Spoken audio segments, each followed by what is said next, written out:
लखनऊ विश्वविद्यालय एक बार फिर विचारात्मक टकराव का अखाड़ा बन गया है। यहाँ के हिंदी विभाग के एसोसिएट प्रोफेसर रविकांत ने सोशल मीडिया पर एक पोस्ट लिखी, जिसने शिक्षा संस्थानों में विचारों की स्वतंत्रता और उसकी सीमा को लेकर एक बार फिर बहस को हवा दी है। प्रोफेसर का दावा है कि उन्होंने जो कुछ लिखा वो समाज में बढ़ती हिंसा की मानसिकता और उसकी जड़ों की पहचान भर है, मगर एबीवीपी से जुड़े छात्रों ने इसे एक राजनीतिक विचारधारा के विरुद्ध द्वेष फैलाने की कोशिश बताया है और पुलिस में शिकायत दर्ज कराई है। बात यहाँ महज एक पोस्ट की नहीं है, बात उस विचार की है जो आजादी के 75 साल बाद भी विश्वविद्यालयों में सवाल खड़े करने पर देशद्रोह या फिर नफरत फैलाने के आरोपों से घेर दिया जाता है।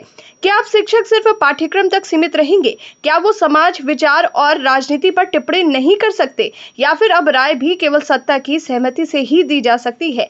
सबसे पहले सुनिए रविकांत का पूरा पोस्ट। जैसे उन्होंने लिखा, मुस्कान और सोनम रघुवंशी जैसी महिलाएं संघी विचार की उपज हैं। ज्योतिबा फुले, सावित्रीबाई फुले, डॉक्टर अंबेडकर ने महिलाओं के हाथ में कलम और किताब दी। नेहरू ने वो अवसर उपलब्ध कराए। महिलाओं ने शिक्षा हासिल करने के सम्मान और स्वाभिमान के साथ जीने का सलीका सीखा। पिछले दशकों में महिलाओं ने बड़े बड़े मुकाम हासिल किए, लेकिन आरएसएस ने अपने हिंदुत्व की प्रयोगशाला के लिए बेटियों के हाथों में त्रिशूल और तलवार पकड़ा दी। उनके मन में विधर्मियों के खिलाफ हिंसा और नफरत पैदा की। इसका प्रभाव गुजरात और दिल्ली के दंगों में दिखाई दिया। जाहिर तौर पर इस हिंसा और नफरत का इस्तेमाल भीतर भी होना ही था। आज महिलाएं अगर अपने पतियों की हत्या करवा रही हैं, तो इसके लिए सिर्फ और सिर्फ आरएसएस की हिंसा और नफरत की मानसिकता जिम्मेदार है। इस पोस्ट में नाम लेकर दो महिलाओं का जिक्र किया गया, मुस्कान और सोनम रघुवंशी, जिन पर आरोप है कि उन्होंने अपने प्रेमी के साथ मिलकर पति की हत्या करा दी।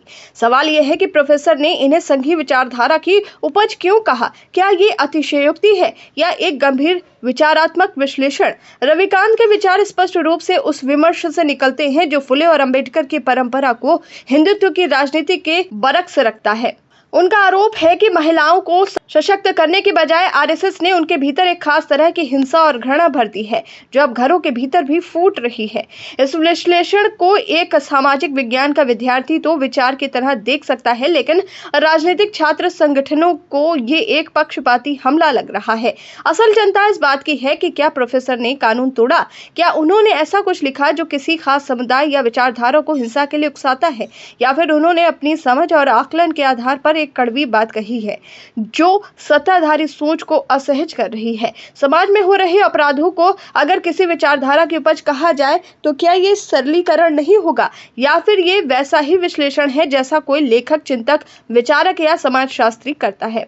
बदलते दौर में विश्वविद्यालय अब वो स्थान नहीं रहे जहां विचारों की आजादी को लेकर कोई सहजता हो। यहाँ अब पोस्ट, टिप्पणी, यहाँ तक कि पढ़ाए गए संदर्भों पर भी आपत्ति की तलवार लटकती है। प्रोफेसर बनर्जी हो, मातृ काकोटी हो या अब रविकांत चंदन, इन सब पर सवाल इसलिए उठते हैं क्योंकि ये मुख्य धारा की राय से अलग खड़े हैं। अब सवाल उठता है, रविकांत चंदन ने गलत क्या लिखा? क्या संघी विचारधारा की आलोचना करना अपराध है?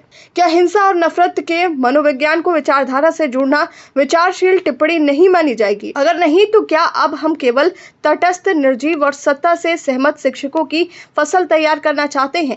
लोकतंत्र में राय से असहमति हो सकती है, लेकिन हर असहमति दृश्य तो नहीं होती। विश्वविद्यालयों में विचारों का संघर्ष अनिवार्य है, तभी छात्र सोच पाते हैं, सवाल कर पाते हैं। अगर हर असहज बात को अपराध घोषित कर दिया जाए, तो विवेक के लिए कोई जगह नहीं बचेगी। ये खतरनाक संकेत है, न केवल शिक्षा के लिए बल्कि पूरे समाज के लिए।